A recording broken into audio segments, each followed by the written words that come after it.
Our guest tonight is one of the world's foremost authorities on unidentified flying objects.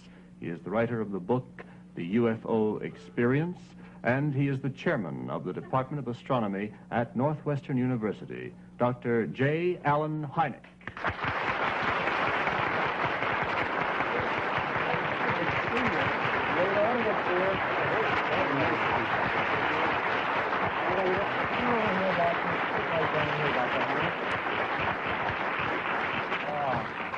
I was to lace those things right down there. I had the distinct privilege of meeting you about a couple of years ago, a year and a half ago. That's right. Mm-hmm. And so much has happened, I suppose, and it's one of the most discussed subject matters. The book, by the way, UFO Experience, is absolutely fascinating. I read it a little while ago.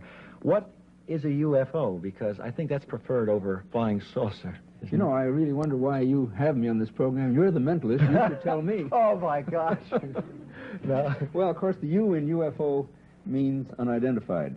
And I think right in the beginning we ought to have clear that we're not talking about the identifiable things. I have a few identifiable ones right along. Could I show you one right now? These are identifiable. Oh, yeah, these are identifiable. Which camera, right why here? don't you...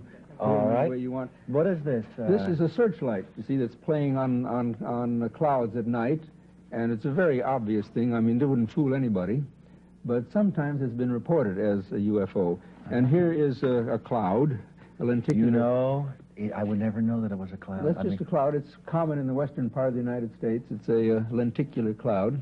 Yes, I see. And here's another identifiable one. Sometimes we get hoaxes, you know. Yes, yes. And this is a slightly out-of-focus photograph of a banana split sundae.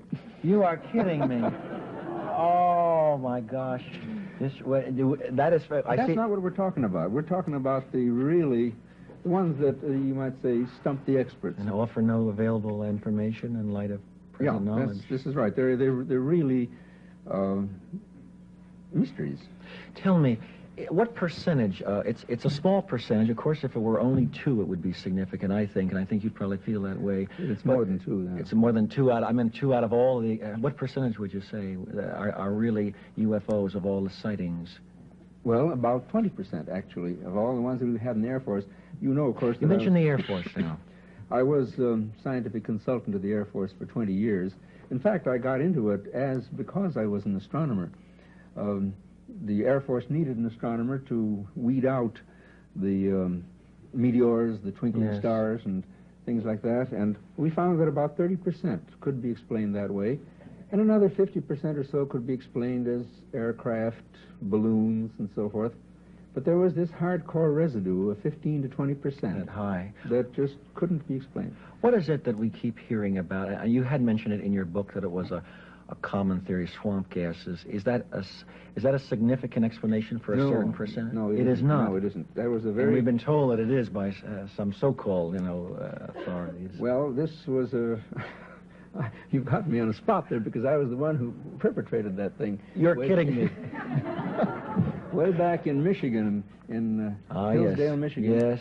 I, at that time, simply said that since the lights were seen over a swamp, I said, well, one possible explanation was that this could be swamp gas. But the reporters underlined swamp gas and ran off to the telephones. Yeah. And I think any time after that, if a UFO had been seen in the Sahara Desert, it would have been called swamp gas, you see. I think some of us who followed this whole phenomena became interested in the Condon report, I guess, which is how many years ago that it reached a fruition, or did it reach a climax? It was issued in 1969. It seems more recent, yeah. And what was the conclusion, and what's your feeling about that? Well, my feeling is that the Condon report was a travesty on science. Yeah. It just simply was... the methods used. In fact, Dr. Condon didn't investigate one case. He didn't? No. Personally, he never investigated a single case. And yet they came out negative, but you don't feel they presented a fair picture? Well, actually, if you read the report from cover to cover, and that's difficult because it's 947 pages. Sounds like the Warren Commission. Yeah, you'll realize that there's a very real problem there because the Condon Committee was unable to explain 1/4 of the cases that were submitted, that they studied.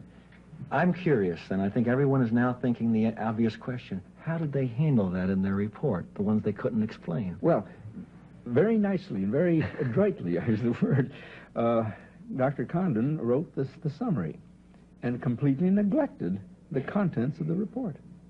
Oh, well, I remember reading in the prologue of this book a quote of William James, a great psychologist, which in essence said that even scientists are not too enthusiastic about accepting something that they don't understand. They're just not ready to. And I think if it were mainly, we couldn't explain most of it as hallucination, could we? Because there's too many physical evidences that are unexplainable. Well, as a scientist, the ones that I've been studying are those that have physical evidence. For instance, the close encounters of the second kind that leave marks on the ground and Yes. stop cars and that sort of thing. Stop cars. Oh, yeah. There are hundreds of cases where, all over the world, you see, if these things didn't fit patterns, if each case were different from the next one, then there's no way of studying it.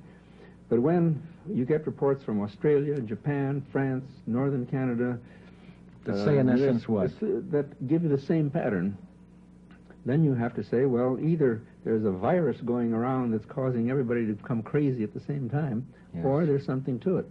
Now, of course, remember that we're still talking about the unidentified ones, not the great majority, which can have perfectly natural explanations. Yes. So we must take that out before. Now there is, since you are a mentalist, I'd like to start a foundation, the Crespin-Heineck Foundation, for this investigation of the cases which I do not deal with generally, because they seem to have an element of the parapsychological in them. There's just no question that some of the reports seem to tell of the sort of thing that you find in poltergeist phenomena. Really? Things of that sort. That's interesting. You know, when I first met Dr. Heineck, it was regarding the small percentage that could be mass hysteria or suggestibility. And even though I'm going to show something later on dealing with that factor, it could only explain a small percentage of really something that I think has to be opened again, reinvestigated, because the unknown is only unknown because at the moment we don't understand it. I thank you, Doctor, thank you for coming, and I'd like to have you back again to spend more time. Stay with us. We'll be back in a moment.